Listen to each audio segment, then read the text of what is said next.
Welcome to Abnormal Psychology's video lecture on disorders of childhood and adolescence.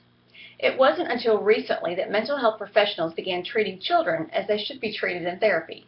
Children and adolescents have been treated in mental health as little adults, and we know that they are not miniature adults, but they have special needs with psychobiological differences.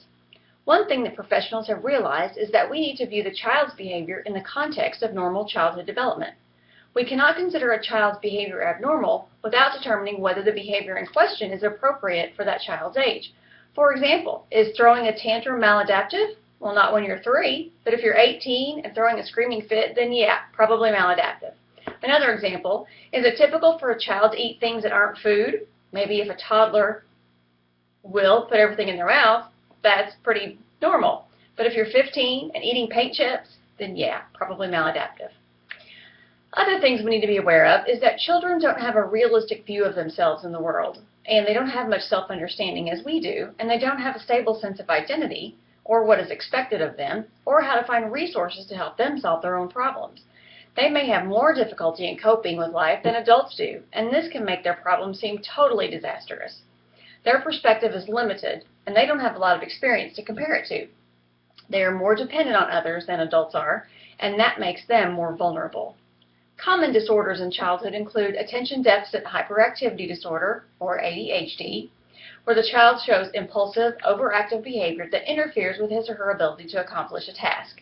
Treatment is usually through medication and behavior therapy. Conduct disorder is another common one with children, where a child engages in persistent, aggressive, or antisocial acts. Children often suffer from anxiety and depression, but it usually doesn't cause any maladaptive harm to them.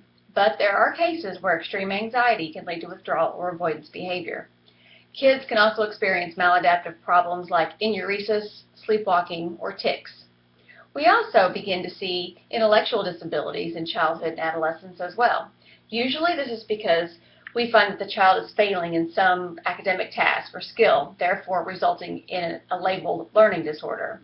If a child experiences organic brain impairment before the age of 18, then it's classified as an intellectual disability.